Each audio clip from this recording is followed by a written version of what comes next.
Everyone, welcome back to my YouTube channel. आज का हमारा टॉपिक है वर्बल ऑटोप्सी। तो वर्बल मतलब क्या होता है कि हमारा वर्बल मतलब बोलना, स्पोकन वर्ड्स जो रहते हैं उसको हम वर्बल में काउंट करते हैं।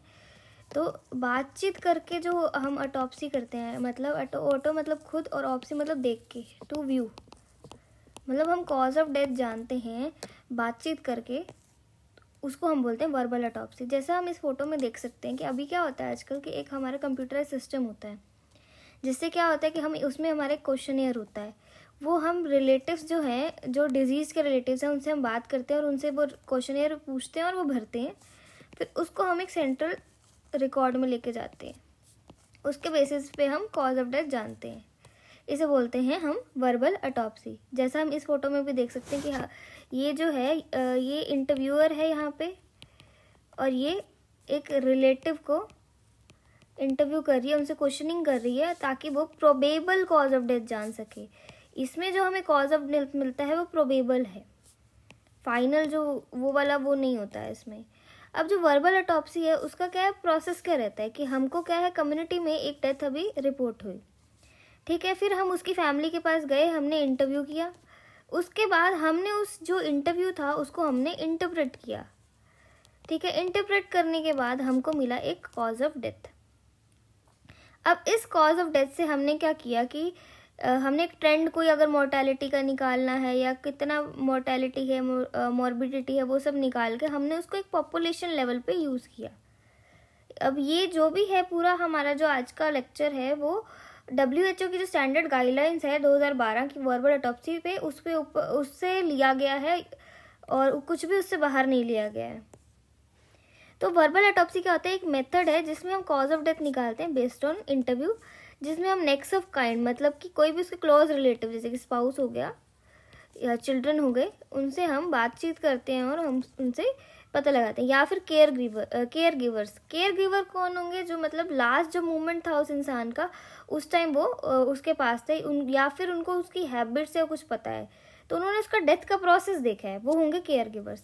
फिर हम उसमें एक स्टैंडर्डाइज क्वेश्चनियर लगाएंगे कि हमारे ये स्टैंडर्ड ऑफ क्वेश्चन है कि पहला क्वेश्चन ये, दूसरा क्वेश्चन ये, तीसरा क्वेश्चन ये, एक स्टैंडर्डाइज हमारा क्वेश्चन रहेगा, वो हम उनसे बातचीत करके भरेंगे उस, ठीक है। और उससे फिर हम एक इंटरव्यू से हम एक कॉज ऑफ डेथ निकालेंगे, जो कि हम एक असर्टेन कर रहे हैं, मतलब हम एक दे रहे हैं प्रोबेबल कॉज ऑफ डेथ, ठीक है। वो एक्चुअल कॉज ऑफ डेथ है नहीं, वो हमें नहीं पता क्योंकि हमारे पास अभी बॉडी नहीं है। वो जो पर्सन है, उस जो डिजीज है उसकी बॉडी या तो जा चुकी है या फिर उसको क्रीमेशन हो चुका है, हम उसका एक्चुअल जो कॉज ऑफ डेथ नहीं जान पाए, या फिर उसका कॉज ऑफ डेथ जो है मेडिकली सर्टिफाई नहीं हो पाया, तो उन केसेस में हम वर्बल ऑटोप्सी करते हैं। मेन पर्पस क्या है कि हम इसको पॉपुलेशन लेवल पे यूज़ करेंगे उस कम्युनिटी में जहाँ पे कोई भी मेडिकल सर्टिफिकेशन नहीं किया है। जैसे भी कोई भी मरता है तो हमको एक डेथ सर्टिफिकेट मिलता है, डॉक्टर जो बनाता है। अब मान लो डेथ सर्टिफिकेट नहीं जनरेट हुआ क्योंकि हमको कॉज ऑफ डेथ नहीं पता, तो हम क्या करते हैं, ऑटोप्सी करते हैं और PM में हम बताते हैं कि हाँ ये कॉज ऑफ डेथ रहा है। पर अगर मान लो बॉडी ही नहीं है तो हम क्या करते हैं, रिलेटिव से बातचीत करते हैं कॉज ऑफ डेथ जानने के लिए, और इसको हम कहते हैं वर्बल ऑटोप्सी।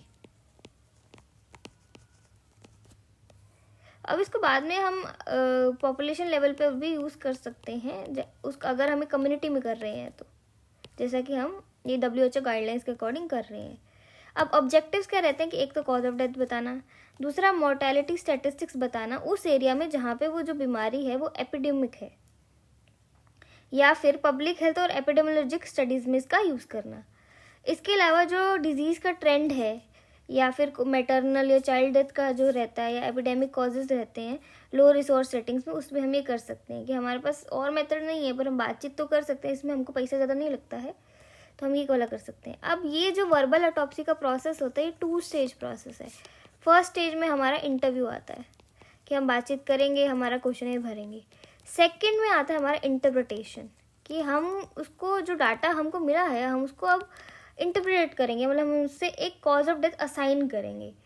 अब जो इंटरप्रिटेशन वाला जो स्टेप है इसमें हम 2 चीज़ें कर सकते हैं, या तो हम कंप्यूटराइज यूज़ कर सकते हैं कि कंप्यूटर हमको बताएगा कि जो भी हमारा क्वेश्चन ये है उसके बेसिस पे कॉज ऑफ डेथ क्या रहेगा, और दूसरा आता है फिजिशियन रिव्यू, कि फिजिशियन जो है जैसे नॉर्मली किसी भी चीज़ को हम देखते हैं कि पहले हमने सिम्टम सुने, फिर हमने उससे बीमारी अपने क्लिनिकल जो एक्सपीरियंस से आता है वो फिजिशियन रिव्यू में आ गया।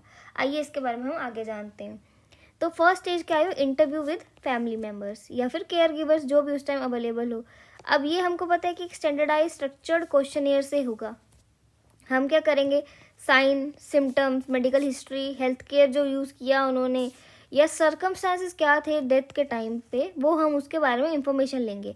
अगर उनके पास कोई मेडिकल रिकॉर्ड्स है तो भी हम उनसे कलेक्ट कर लेंगे। जैसे हम पीएम भी करते हैं तो हमारे पास जो है मेडलिपार ऐप में एक आता है कि हॉस्पिटल रिकॉर्ड, तो वो वैसे ही ये मेडिकल रिकॉर्ड हमको लेना है, चाहे वो पीएम है या वर्बल ऑटोप्सी है, हर दोनों ही केस में हमको मेडिकल रिकॉर्ड लेना होता है। अब फैक्टर्स क्या हैं जो मतलब कि क्वालिटी जो होगी वर्बल ऑटोप्सी की उस पर मतलब मैटर करेगी। जैसे कि इंटरव्यूअर मान लो हम हैं, तो हम कितनी आसानी से उससे वो सेंसिटिव इंफॉर्मेशन निकलवा पा रहे हैं, एक तो इस पर डिपेंड करेगा। और दूसरा है कि जो रिस्पोंडेंट है वो कितनी एक्यूरेटली रिकॉल कर पा रहा है, वो याद कर पा रहा है और वो बता पा रहा है। जैसे कि क्या है, अगर कोई यंग है तो वो जल्दी रिकॉल कर पाएगा, और जो ओल्ड है थोड़ा उसके भी मेमोरी इशू होंगे तो वो भी इतना अच्छे से रिकॉल नहीं कर पाएगा। तो इसलिए इंटरव्यूअर पर और रिस्पोंडेंट पर डिपेंड करता है कि हमारी जो वर्बल ऑटोप्सी की क्वालिटी है वो कैसी रहेगी। तो ये तो हमने इंटरव्यू लिया। अब सेकेंड स्टेज में हम इंटरप्रेट करना है हमको, तो उसमें दो मेथड आते हैं। जैसे कि एक तो कंप्यूटर वाला मेथड जिसको हम बोलते हैं automated method using computer algorithms, कि हमने डाटा लिया, डाटा को हमने कंप्यूटर में डाला। फिर कंप्यूटर में क्या होता है, एक ट्रेनिंग डाटा होता है जिसमें क्या होता है हर सिम्टम पे एक कॉज ऑफ डेथ होता है। तो उस ट्रेनिंग डाटा से उसने एक एल्गोरिथम लगा के हमको कॉज ऑफ डेथ दे दिया। एक तो है ये। अब इसके एग्जाम्पल होते हैं, ये 3 एग्जाम्पल हैं जो उसमें गाइडलाइन में दिए हुए थे। अब इसमें क्या रहता है कि जब भी हमारा कॉज ऑफ डेथ आ भी गया उसके बाद भी एक फिजिशियन रिव्यू करता है कि जो उसने दिया सही दिया, क्योंकि हम पूरी तरह मशीन पर डिपेंडेंट नहीं हो सकते, मशीन भी गलत हो सकती है। फिर आता है फिजिशियन रिव्यू। अब फिजिशियन रिव्यू में क्या आता है, फिजिशियन सवाल पूछेगा, ठीक है, और फिर कंक्लूजन पे आएगा। जैसे नॉर्मल एक कोई भी क्लिनिकल जजमेंट एक फिजिशियन करता है उसके बेसिस पे, अपना क्लिनिकल एक्सपीरियंस के बेसिस पे उसने बता दिया कि हाँ ये सिम्टम था तो ये कॉज ऑफ डेथ है। जैसे उसने उनको हिस्ट्री मिली कि चेस्ट पेन था और वो पेशेंट हाइपरटेंसिव था और वो 62 ईयर मेल था और उसका जो पेन था वो लेफ्ट हैंड में रेडिएट हो रहा था। तो फिर क्लिनिशियन ने अपने एक्सपीरियंस से बोला कि इसका MI हो सकता है। अब इसमें क्या रहता है कि ये जो इन्फॉर्मेशन जो ली वो एक फिजिशियन ने ली। अब इंटरप्रेट करने वाले 2 अलग फिजिशियन थे कि उन्होंने अलग अलग बैठ के अपना इंटरप्रेट किया और फिर ये हमारा कॉज ऑफ डेथ निकाला। अब इसमें प्रॉब्लम क्या आती है कि एक तो हमारे पास फिजिशियंस का टाइम लिमिटेड है। फिजिशियंस जो है पेशेंट्स ट्रीट कर रहे हैं, इनके पास इतना टाइम नहीं है कि वो इतने लार्ज स्केल एप्लीकेशंस को डील कर सकें, ठीक है। दूसरा क्या रहता है कि जो फिजिशियन है वो एक एक केस को करने बैठेगा और 3 फिजिशियंस का रिक्वायरमेंट है। जबकि ऑटोमेटेड वाले में क्या है, हमको क्वेश्चनियर तो कोई भी एटलीस्ट जो सेकेंडरी पास है वो ले सकता है और उसके बाद कंप्यूटर उसका एल्गोरिथम लगा लेगा, उसके बाद जो है फिजिशियन देख सकता है, ठीक है। तो इसमें क्या है, हमको फिजिशियन का जो इम्पोर्टेंट टाइम है वो वेस्ट नहीं होता है। फिर रहता है कि एक्यूरेसी जो है दोनों मेथड की डिपेंड करती है कि हमने इंटरव्यू कैसा लिया। अगर इंटरव्यू का डाटा सही है तभी हमारा जो आगे का इंटरप्रिटेशन का प्रोसेस है सही हो सकता है। फिर आता है कि जो हमारा कंप्यूटर वाला जो है वो एक तो एफिशिएंट है और रीजनेबली एक्यूरेट है। इस पर हम फिर भी एडवाइस करते हैं कि फिजिशियन रिव्यू करे कुछ सैंपल्स को, सबको नहीं करे चाहे तो, ताकि हम क्वालिटी बता सकें कि कैसा रहा और एक्यूरेसी जो है वो ज़्यादा रहे, ठीक है। तो हम फिर से प्रोसेस जानते हैं। तो प्रोसेस में क्या था, डेथ नोटिफाई हुई, हमने इंटरव्यू किया, इंटरव्यू से हमने इंटरप्रिटेशन किया और एक कॉज ऑफ डेथ असाइन किया, फिर उसको हमने एक पॉपुलेशन लेवल पर यूज़ किया।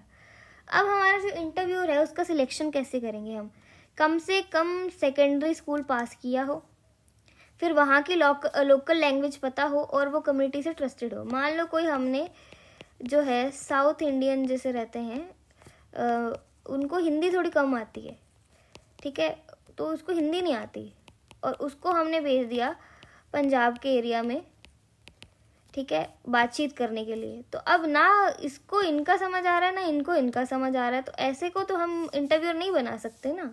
तो इसलिए लोकल लैंग्वेज आना बहुत ज़रूरी है। फिर आता है कि और ये ट्रस्टेड होना चाहिए कम्युनिटी से। क्यों? क्योंकि अनजान को वो लोग नहीं बताएंगे अपनी चीज़। वो जो कम्युनिटी वाले हैं वो कुछ चीज़ें छुपाएंगे। जैसे मान लो HIV की हिस्ट्री है तो वो दूसरे कम्युनिटी वाले को नहीं बताएंगे। अगर वो ट्रस्टेड है तभी बताएंगे। उनको ट्रस्ट होना ज़रूरी है कि हाँ इनकी बात लीक नहीं होगी, ठीक है। और कम्युनिटी के मेंबर हो तो सबसे बढ़िया रहता है। अब जो है अब क्या कहते हैं, जब सिलेक्ट कर रहे होते हैं तो कम्युनिटी मेंबर्स को आप साथ में रख सकते हैं एक्सेप्टेबिलिटी के लिए। अब ट्रेनिंग क्या रहती है इनकी, तो जो ये जिसके जो हमने गाइडलाइंस इस पूरे लेक्चर में यूज़ किया है उनमें ही ट्रेनिंग का वो पूरा रहता है। तो वो उसमें उनको मिनिमम 7 डेज़ का ट्रेनिंग रहता है, जिसमें उनका थ्योरी, प्रैक्टिकल, क्लासरूम सेशन और फील्ड वर्क रहता है।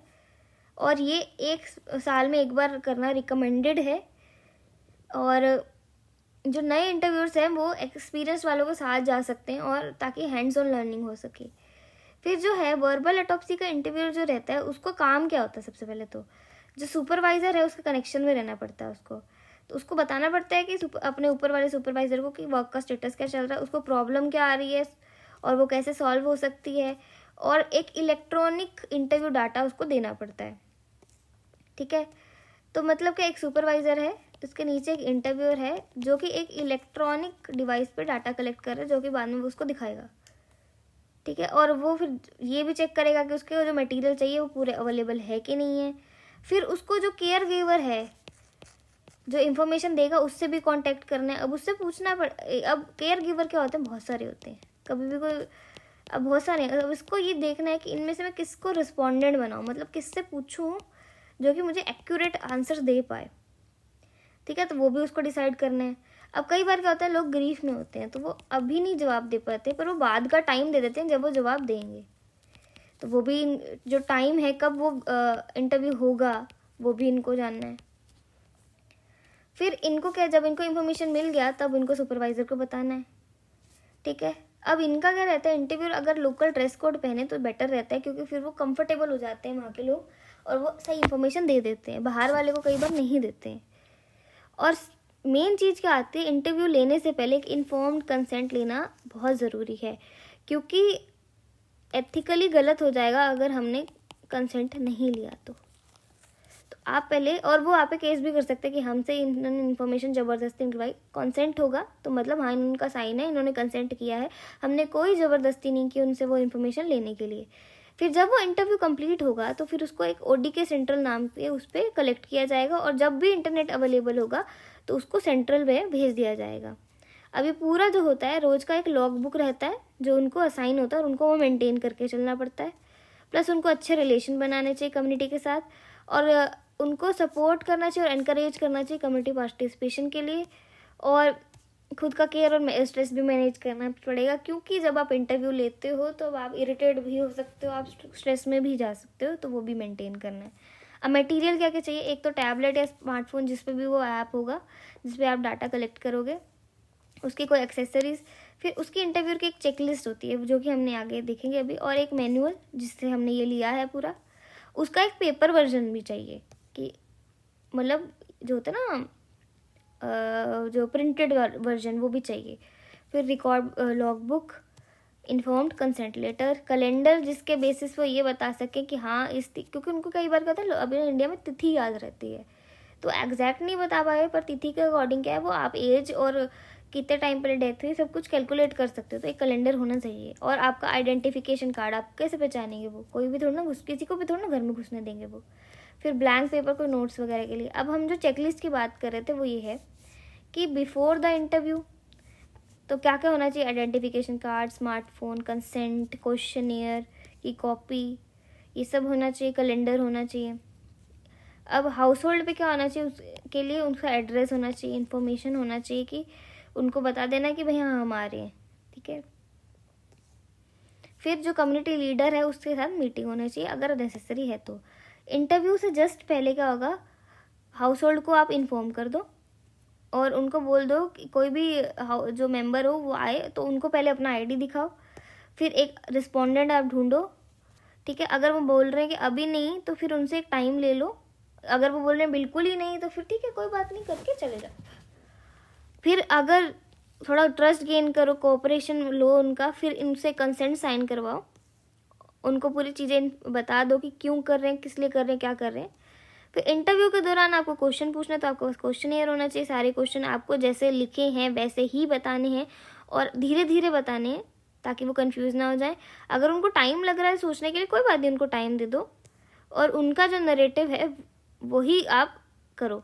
अगर मान लो आपको क्या है, उनका नरेटिव है, आप ऑडियो से भी कर सकते हो और हैंड रिटन भी उनका आप नरेटिव लिख सकते हो। अगर मान लो उनको कुछ आपका समझ नहीं आता है तो आप बोल दो कि हाँ मुझे, मैं आपको बात वापस क्लियर करके ये बोलना चाहता हूँ या चाहती हूँ, तो वो भी आप कर सकते हो। और आपको पोलाइट रहना है, अपने इमोशंस को थोड़ा कंट्रोल में रखना है। अगर वो थोड़ा एग्रेसिव होते हैं, आपको एग्रेसिव नहीं होना है। आफ्टर द इंटरव्यू क्या करना है कि आपको वो ओडीके वाले कलेक्ट में डालना है। जब आपके पास ऑनलाइन आ जाए तो आपको उसको सेंट्रल सर्वर पर डालना है। तो मतलब आपको थोड़ा जो ऐप से रिकॉर्डिंग जो है उसके काम करना पड़ेगा। फिर सुपरवाइज़र और टीम मीटिंग से आपको अटेंड करनी पड़ेगी। फिर अब क्या होता है, इंटरव्यूअर की एक लॉग बुक मेंटेन करती है, जो कि ऐसे दिखती है, जिसमें आईडी होती है, एड्रेस, हाउस होल्ड, डेट क्या शेड्यूल की, कितना क्वेश्चन कंप्लीट हो गया और कमेंट्स। ठीक है, तो ऐसा ये रहता है। और ये हमारा इन्फॉर्म्ड कंसेंट लेटर है, जिसमें हम लिखा होगा कि हम क्या कर रहे हैं, क्यों कर रहे हैं, कैसे कर रहे हैं, वो सब। फिर अब आता है कि हमने बात की सुपरवाइज़र की। तो सुपरवाइज़र का कैसे सिलेक्शन होता है कि जो लोकल अथॉरिटीज़ हैं या कम्युनिटी मेंबर में जो रिस्पेक्टेड मेंबर हैं, जैसे पहले क्या होता था, पंच होते थे, पंच में एक सरपंच होता था, वो एक लोकल अथॉरिटी है, रिस्पेक्टेड कम्युनिटी मेंबर है। वैसे एक कोई वैसा सुपरवाइज़र हम करेंगे जिसमें क्या एडमिनिस्ट्रेटिव पावर स्ट्रांग हो, कम्युनिकेशन अच्छा हो, मैनेजमेंट स्किल अच्छा हो। प्रेफरेबली रहता है कि सीनियर ऑफिशियल लिए जाएँ जो कि लोकल हेल्थ या गवर्नमेंट स्ट्रक्चर के साथ काम कर रहे हैं। अब इसके बाद क्या है, ट्रेनिंग इनकी भी वैसी रहती है जैसे उनकी रहेगी। तो अब रिस्पॉन्सिबिलिटी क्या होती है कि किसी चीज़ की कमी ना पड़े, कोई सब ढंग से काम करें और हर दिन जो जितना काम जिसको दिया जाए वो उतना ढंग से काम करें और उससे बदतमीजी ना करें। ये इनकी रिस्पॉन्सिबिलिटी रहती है। और उसके बेसिस पे हर इंटरव्यूअर का ये एक जो होता है, इनकी चेकलिस्ट रहती है और इसको ये 0 to 2 में नंबर देते हैं, 0 वर्स और 2 अच्छा, ऐसा करके।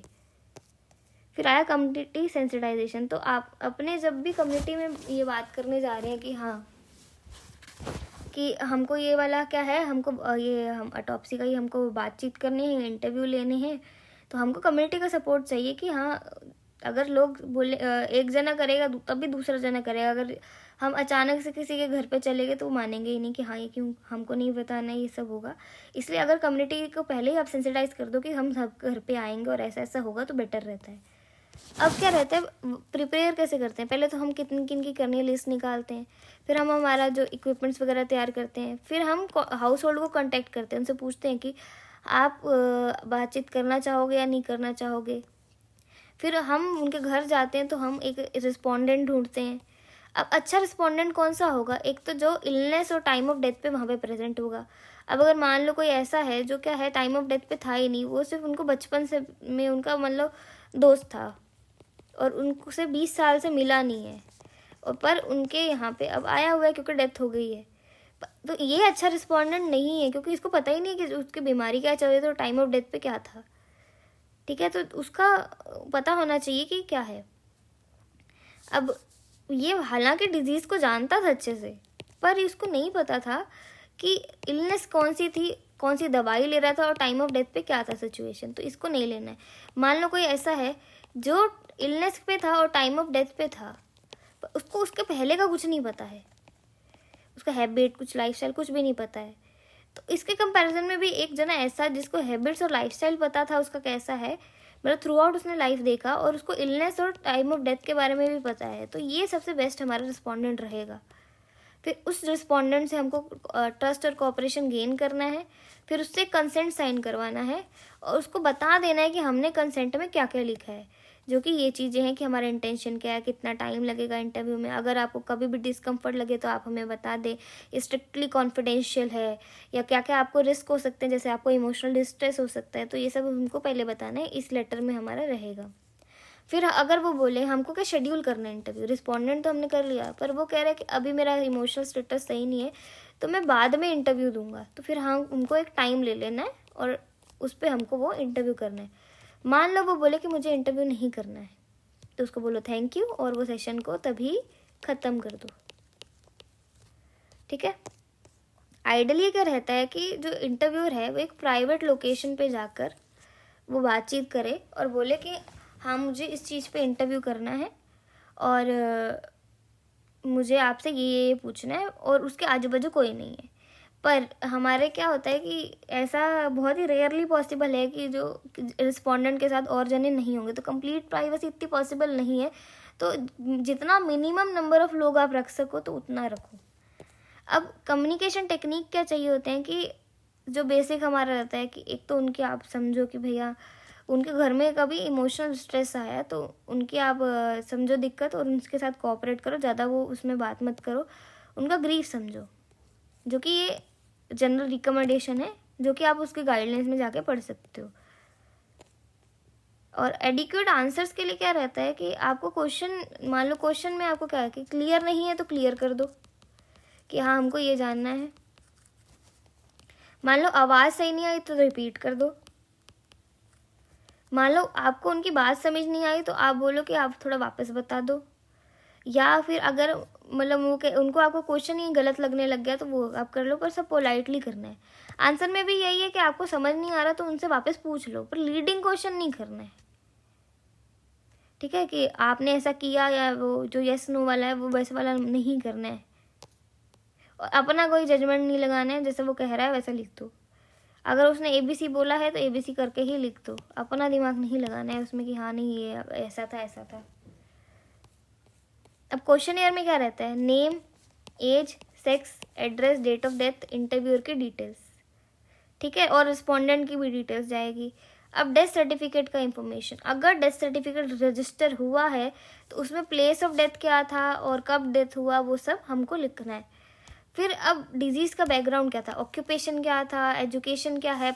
अगर मान लो फीमेल है तो फीमेल में ये रहता है कि प्रेग्नेंट थी या नहीं थी, और अगर प्रेग्नेंट थी तो फिर जब अगर मान लो ऑटोप्सी हुई है तो मेल बेबी था फीमेल बेबी था, या डिलीवर हुआ नहीं हुआ, पहले कितने बच्चे हैं, वो सब आपको जानना है। और उसकी हैबिट्स क्या थी, ड्रिंकर था मतलब अल्कोहलिक था, स्मोकर था, वो सब जानना है। रिस्पोंडेंट की इंफॉर्मेशन जाननी है कि एक तो वो जो इन्फॉर्मेशन दे रहा है वो लगता क्या है, उसका मतलब रिलेशन क्या है उससे, और उसकी रिलायबिलिटी, उसकी इन्फॉर्मेशन कितनी है। जैसे आप एल्जाइमर्स की मान लो वाइफ है, उसकी जो डिजीज़ है वो मेल है, उसकी वाइफ वो एल्जाइमर्स है, तो आप चाहे वो बहुत क्लोज रिलेशनशिप में है पर उसकी रिलायबिलिटी नहीं है इन्फॉर्मेशन की, तो आप उसका रिस्पोंडेंट नहीं बना सकते हो। आपको ऐसे जने को बनाना पड़ेगा जो जिसको एक्चुअल पूरा रिलायबल हो उसका इन्फॉर्मेशन। उसके बाद आपको हिस्ट्री ऑफ इलनेस कि उसको चेस्ट पेन था, डायरिया था, कन्वल्जन हो रहा था, क्या था, फिर कितने टाइम से था, और सीक्वेंस क्या रहे। मान लो अगर वो ऐसे बोलें कि डायबिटिक था और हाइपरटेंसिव था 30 साल से, ठीक है, फिर अचानक से एक दिन क्या हुआ, वीकनेस लगी और चक्कर खा के गिर गया और माथे पे पसीना था, ठीक है, और हॉस्पिटल लेके गए तो डेड डिक्लेयर कर दिया।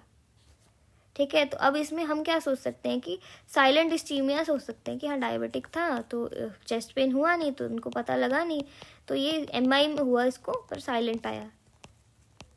ठीक है, तो सीक्वेंस ऑफ इवेंट्स हमको जानने के सिंपल सीक्वेंस में कैसे आए। अब अगर मान लो इंजरी थी, RTA था या कोई ड्राउनिंग थी या पॉइजनिंग थी, कुछ भी था, तो वो हमको जानना है कि जो भी था बता दो, कहाँ हुआ, कब हुआ और क्या सर्कमस्टांसेस थे। अब मान लो फीमेल है तो हमको उसका जानना पड़ेगा कि प्रेगनेंसी थी कि नहीं थी, और अगर मान लो डिलीवरी हो गई तो कब हुई, कॉम्प्लिकेशन क्या थी, किस टाइप की डिलीवरी थी, और पोस्टमार्टम पीरियड कैसा रहा। अब मान लो बच्चा है तो बच्चा अगर 5 साल से छोटा है तो हमको बर्थ कैसा हुआ वो पता करना पड़ेगा, फीड क्या कर रहा था वो पता करना पड़ेगा, वैक्सीन कितना लगा, फीवर था या नहीं था, डिफ़िकल्टी ब्रीदिंग थी, वो सब जानना पड़ेगा। अब मान लो कि वो हेल्थ केयर फैसिलिटी में था तो किस में था, हॉस्पिटल में था, कोई लोकल प्रैक्टिशनर में था, कोई ट्रेडिशनल हीलर था, वो जानना, क्या दवाई चल रही थी वो जानना पड़ेगा। और फिर एक ओपन नरेटिव होगा कि जिसमें रिस्पोंडेंट खुद बता देगा कि जो वो बताना चाहता है अपनी लैंग्वेज में, उसको हम एग्जैक्ट उसकी लैंग्वेज में लिख लेंगे। तो यही वो पॉइंट्स है कि हमको जो पता करना है, इन्फॉर्मेशन जो हेल्थ हिस्ट्री, मेडिकल हिस्ट्री, वो सब। फिर यही सेक्शन उस ऐप में रहते हैं तो जो इसमें दिए हुए हैं कि डिटरमाइन क्वेश्चंस वो पूछो जो डिटरमाइन करें कितना ड्यूरेशन था, क्वेश्चन वो पूछो जो साइन एंड सिम्टम जो सारी डेथ से रेलिवेंट हो, फिर मेटरनल डेथ से रेलिवेंट हो, और फिर नियोनेटल, फिर हेल्थ सर्विसेज, फिर जो लीगल डेथ सर्टिफिकेट में आया हुआ वो। अब इसके अलावा क्लोज एंडेड क्वेश्चन हो सकते हैं कि जिनमें क्या वन वर्ड है, आपको एक ऑप्शन सिलेक्ट करना है। दूसरा ओपन एंडेड होते हैं जिसमें आपको लिखना है, बहुत है जैसे नाम वाम लिख लिया वो सब। अब ये एक एग्जांपल है क्वेश्चन ईयर का, जिसमें क्या हुआ कि एक 28 सितंबर 2017, ये उसका WHO वाली गाइडलाइंस का ही वो स्क्रीनशॉट है, उसी में से लिया गया है, उसी में ये पूरा दिया था कि 10 बजे हमने इंटरव्यू किया, और इंटरव्यू का नाम ये था, और जो डिजीज़ था उसका नाम ये था, मेल था, ठीक है। अब रिस्पोंडेंट जो है वो 29 ईयर ओल्ड है। अब ये जो क्या था, जैसे हम देख सकते हैं कि 9 को पैदा हुआ, 10 को डेथ हो गई, तो मतलब 1 डे ओल्ड बेबी है, नियोनेट है। तो इंटरव्यू ने फिर सिचुएशन लिखी कि वो जब वहाँ नियोनेट की डेथ हुई थी, वहाँ पे प्री प्लान्ड इंटरव्यू था, वहाँ पे बहुत सारे लोग खड़े थे, और इंटरव्यू ने अपने आप को इंट्रोड्यूस किया, और हमने विजिट का मोटिव बताया, फिर उसकी माँ, बच्चे की माँ से बात किया, और हाउस विजिटर वहाँ पे क्यूरियस थे, और वो वहाँ पे इंटरव्यू में रुकना चाहते थे। तो सिचुएशन क्या थी वो बताई। फिर केस का डिस्क्रिप्शन था कि जो बच्चा था, डिजीज बेबी था, वो घर पे पैदा हुआ, नॉर्मल वजाइनल डिलीवरी थी, 2 हफ्ते जो हो मतलब जो EDD था उससे 2 हफ्ते बाद लेबर में गई मदर, तो मम्मी को बुखार भी था, और जो लिकर था वो ग्रीनिश था, मतलब मेकोनियम था उसमें। जब बेबी पैदा हुआ तो बहुत बड़ा था, लिम्प था, और ब्लू कलर का, मतलब साइनोस था, मूवमेंट जो रिफ्लेक्सेस सही नहीं थे, और क्राई नहीं किया, मतलब एबगार अच्छा नहीं था उसका। तो जो ग्रैंड मदर थी, दादी थी, जो उसने डिलीवरी कराई, उसने रिससिटेट करने की कोशिश की, पर बेबी लिथार्जिक था, और फिर भी डिफ़िकल्टी ब्रीदिंग थी, और जो लोअर चेस्ट वॉल था ड्रॉ कर रहा था वाइल ब्रीदिंग, और एक ग्रंटिंग साउंड आ रही थी ब्रीदिंग आउट के टाइम। कोई भी फ्रंटल बल्ज नहीं था। तो फिर उसको ट्रांसपोर्ट किया गया हेल्थ फैसिलिटी में, और अगले दिन मौत हो गई। ठीक है, तो इस तरह का हमारा क्वेश्चन रहेगा। और ऐसे ही हमने एक 60 साल का इंसान का किया, उसमें भी सेम सिचुएशन क्या थी और क्या उसकी हिस्ट्री रही। फिर ये भी जो भी डाटा आएगा हम ODK कलेक्ट में डालेंगे। ये हमारा ODK कलेक्ट का ऐसा दिखता है। तो हम जब 2022 WHO वर्बल ऑटोप्सी इंस्ट्रूमेंट करेंगे तो ऐसे फॉर्म आएगा, ऐसे भर सकते हैं। फिर उसको सेंट्रल, मतलब जब हमारे पास नेट है तब हम उसको ऑनलाइन डाल सकते हैं। और ब्रीफ केस वाला मतलब जब हमको किसी लैपटॉप या डेस्कटॉप पे इसको ट्रांसफ़र करना है तो उससे कर सकते हैं। फिर जब कंप्लीट होगा क्वेश्चन ईयर तो ऐसा आएगा, ठीक है, कि हम इसमें डाटा डालेंगे और पूरा कि अगर मान लो उसमें कुछ बोल्ड है तो उसको ज़ोर से बोलना है, वैसा चीज़ें इसमें होती है। फिर लास्ट में क्या होगा, हमको नाम डालना है कि क्या नाम था जिसका हमने पूरा ऑटोप्सी किया। अब लिमिटेशन क्या रहता है कि इतना परफेक्ट मेथड नहीं है, कि हो सकता है सही हो सकता है नहीं भी हो, ठीक है। जैसे कि अब एन्यूरिज्म है, उसकी कोई हिस्ट्री नहीं होती है। अब हो सकता है कोई एन्यूरिज्म था, वो रप्चर हुआ, तो और हमको जो वर्बल ऑटोप्सी से कॉज अलग मिला, तो इतना वो परफेक्ट नहीं है ये। अब डाटा जो है रिलायबल है, पॉपुलेशन लेवल पे, इंडिविजुअल लेवल पे इतना डाटा रिलायबल नहीं होता है। पर कुछ ऐसे केसेस हैं, कुछ ऐसे आर्टिकल्स हैं, जैसे उज्जैन में केस था कि जिनमें वर्बल ऑटोप्सी से कॉज ऑफ डेथ पाया गया है। फिर अब क्या है, इसको लीगल स्टेटस इंडिविजुअल लेवल पे इतना नहीं मिला है, जैसे कि हमारा अगर हम PM करते हैं उसमें जो लीगल स्टेटस है। और इसमें कॉन्फिडेंशियल डाटा सिक्योरिटी रखना बहुत ज़रूरी है। तो हमने जैसे बताया कि जो एक WHO का वर्बल ऑटोप्सी स्टैंडर्ड असर्टेनिंग एट्रीब्यूटिक